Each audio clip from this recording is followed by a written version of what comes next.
Guys, welcome to part 4 of the world's best monster truck build. So in the last video we mounted the body, in this video we're going to take the body back off again and have a go at fitting the interior. No idea what we're doing, but we're going to try and make it up anyway. And in the next video after this, we're going to fit the engine. Big block Chevy V8s.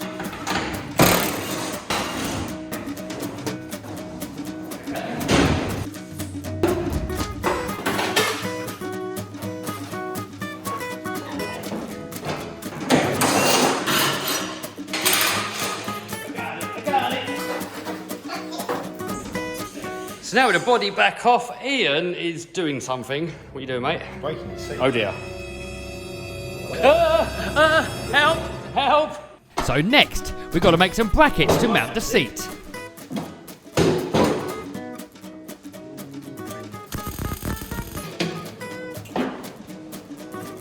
I don't want to be too close to here because when we try a backflip and it goes wrong, we land upside down. We need a little bit of headway. So next, I've got to get some metal so we can make the seatbelt mounts and also mount the seat to the back of the frame there. So while we're waiting, let's get the front drive shaft on. We need to separate the drive shaft. Now, some of you guys in the last video said, Kev, you did it wrong. If you get the drive shaft angle out, the whole thing's going to vibrate. And you're correct, but I did it right. If you look on the drive shaft here, look, you've got a couple of arrows. And so when you separate it, you've got to make sure that it goes back in exactly the same way that you took it apart. Look, I even marked it there, look on this one, just to make sure, doubly sure. And if there's an angle on there and it's turning, the actual shaft itself is accelerating and slowing down all the time.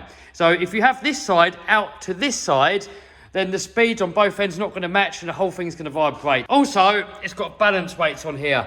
And these drive shafts spin round at a crazy high speed, especially on a monster truck. There's a massive gear reduction on these monster trucks. There's something like a 3 or 4 to 1 reduction on the differential end. And then we've got the same again here. There's actually a gearbox in here. So when the drive shaft spins in the middle, the wheel actually spins round about, I don't know the exact number, but round about 3 times slower. That's to accommodate these great big tyres. So the drive shaft in the middle, the centre drive shaft, prop shaft, whatever you want to call it, is probably going around at 100 mile an hour. So these go around at an insane amount of speed. So you've got to make sure they go back together in exactly the same way and they're balanced. And that is exactly the same on an RC car. Also, some of you guys told me off for using the red Loctite. The trouble is, guys, if you don't use red Loctite, it might come loose. So I'd rather use this stuff here, make sure it's not going to come loose, and we can always heat it up to get it off again if we have to. But we're just going to put a little bit on there. We're not going to go too mad. The front end is actually a little bit harder to work on because there's less room. At the back, there's enough room for me to sit in. At the front, not so much.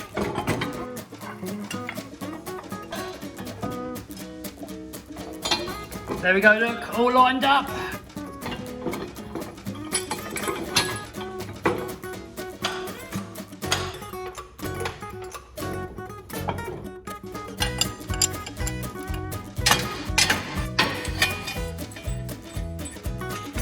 I've just fitted the water pump to the roll cage here, and then we need to get a load of tubes and stuff to pipe it all up, but we'll do that later on once the engine's in. So guys, we have a solution, I think, for the wheels. I'm going to send them away. I found a UK company, Farmer's Tyre, and they're going to cut this inner ring out and they're going to weld it closer to the edge here. But we've got to remove one of the hubs from the truck so they can take the hub with them and make sure that it's definitely going to fit. The problem is that the hub here, it does not fit inside the wheel here. It hits on here. So we've already ground this down and maybe we've got to take a little bit more off and it's going to go. But the problem is the weld here. That weld here is not going to clear this little chamfer on the edge here. And to get that weld to clear, we're going to have to grind so much off that there's almost nothing left of it. Or if we grind this chamfer off, then the wheel's gonna fall into this recess here. So I think moving this to the edge is the only option. And I think Monster Jam have got it on the edge here anyway. So next, let's get the hub off. I suppose it's gonna be similar to an RC car, maybe not, we'll see in a minute.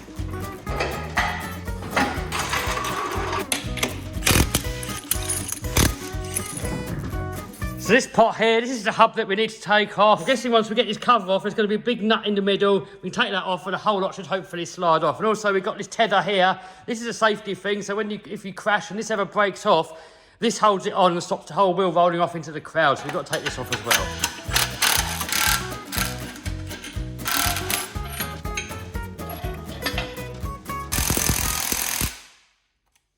All right, need the bigger one.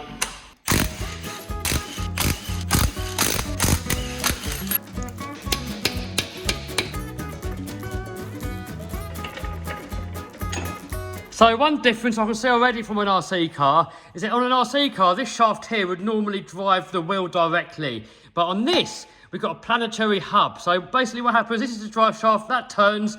So that turns this thing here.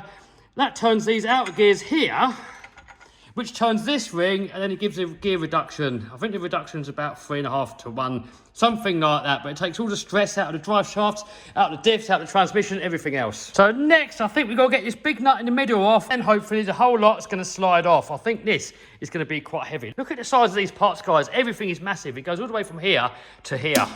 Next, we've got this giant wrench thing here that Tony from Swamp Thing made. Let's see if it works.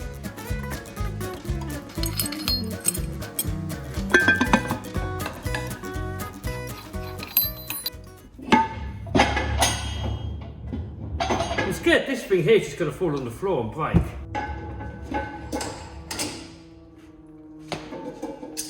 That's heavy! Oh my God, guys, check out the size of this wheel bearing. So there we go, one hub off, and there's all the other components, look. You know what, guys, everything seems a lot more straightforward than I think it was gonna be. It's just like a giant RC car. I think the biggest issue is it's just everything's heavy. All right, so a little bit all over the place on this build. We're doing a little bit here, a little bit there. We've got some steel up there so we can make our parts. Big brake pedal, and we got to move to sway bars. Normally on most monster trucks, the axle housings are a lot narrower, and the shocks are normally pretty much vertical. Because we've got a wider housing, it puts the shocks right out. And if you have a look at this bracket here where the shocks are bolted to, this is also where the sway bar bolts to. So because we've got a wider housing, it's putting these sway bars at a bad angle. And this bottom ball joint here, if you look at that, look, it's already fully maxed out. So if this axle articulates, it's going to bend it, snap it off, or do something bad. So what we're going to do, we're going to move them. We're going to clean up a little bit of paint here and weld on a couple of brackets. Poor powder coating. So we've got a couple of brackets bolted on there. So we just got to clean up the paint there, weld it on, do the same on the back, boom.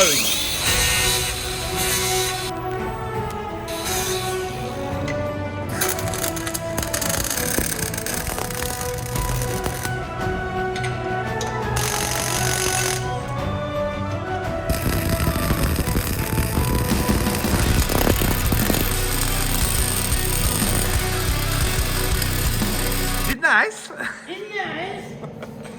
That'll do.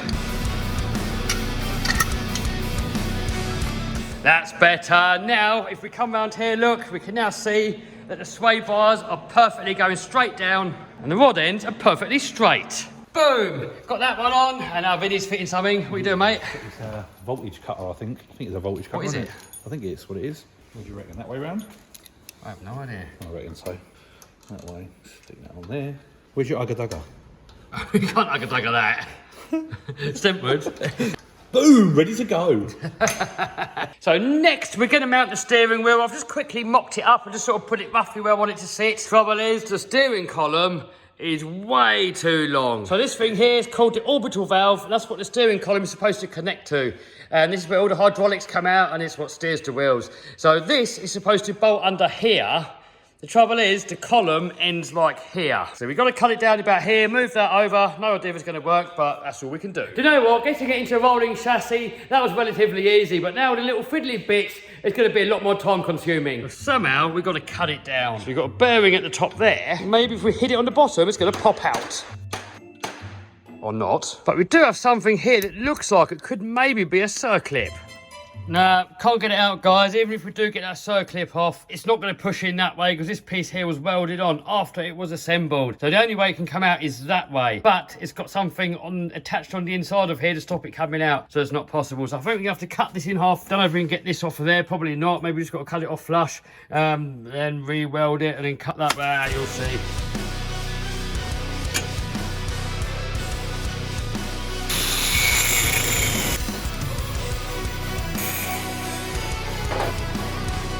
Measure twice, cut once.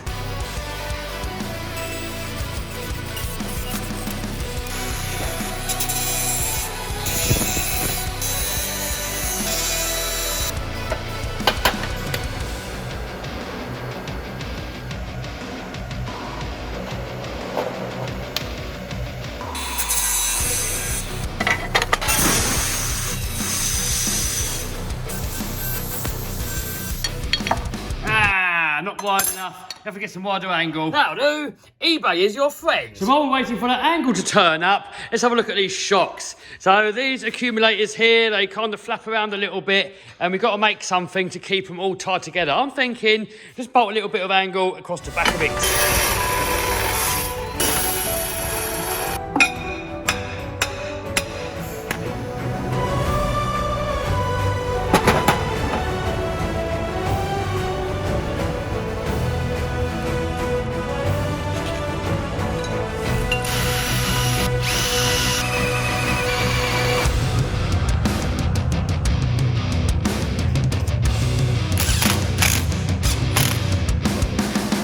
Boom! That is solid, guys. That isn't going anywhere. So the reason for that bend that I put in there is that these here are actually 4 inches diameter and the shocks are 3 inch. So if I'd have had it straight, these would have stuck out by an extra inch. So that's why we put that bend there. We want to keep these accumulators as far back as we can so they don't hit the tyres. So now, with all 8 shocks secured, let's have a look at the rotator. We've got to attach this onto there. I was going to buy a bracket, but I can't find one, so I've got to make my own.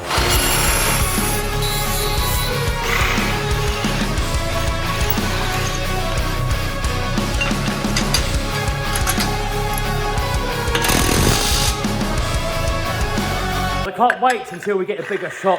Doing it all with hand tools just makes it all take 10 times longer. I want to get some proper machines, lathes, milling machines, plasma cutters, all that stuff. But for now, we just have to make do.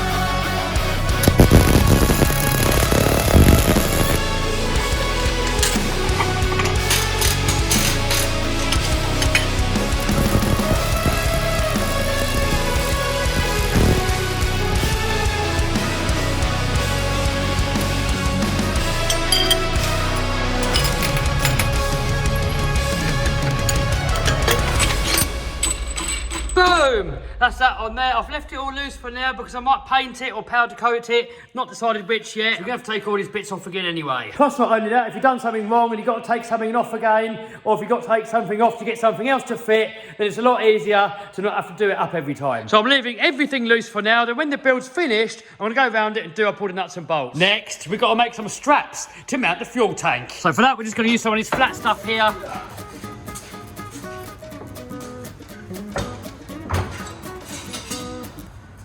Look at that. Is it going to fit? Is it going to fit? Is it going to fit? Oh, perfect.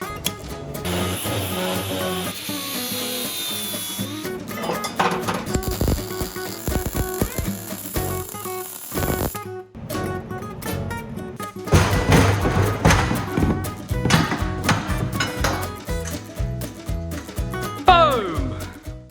So the next video was supposed to be engine fitting video. However, the engine is still not here yet. We've still got to wait a few weeks. But in the meantime, we've still got a few things that we have to do. So we've got to get this steering column mounted. We've got to get these wheels sent off. Then we've got to put the hub back together. We've got to get all these welded parts powder coated. Bit of paintwork on the chassis. The seat doesn't fit me properly, so we're going to have to find a way of modifying it. You see these shoulder pads here? They're supposed to be touching my shoulder, and it's got a big gap on there, look, which is bad, because once I've got the helmet on, these side bits here are going to hold my head in place. And say we do a dirty side landing, you don't want your whole body being held in with your head. So these side bits here, they're going to have to come in a bit. Hopefully we can just re-drill this piece here and move it in. But I'm thinking we're probably going to have to cut it and re-weld it. This is aluminium, so I'm going to have to brush up on my aluminium welding skills. I know it's only a toy, but I'm in it. So we've got to do it properly. Then we've got to finish welding in the seat. We've got to mount these harnesses onto here somewhere. We've got to make a bar to go across the back here for the seat belts to fit onto there. We've got the pedals to put in, the gauges. So we've got the pedals here. We've got the gauges there. A few other bits and bobs kicking around here, and I could cram it all into this video. However, you guys keep bugging me in the comments. You want to see another monster truck video.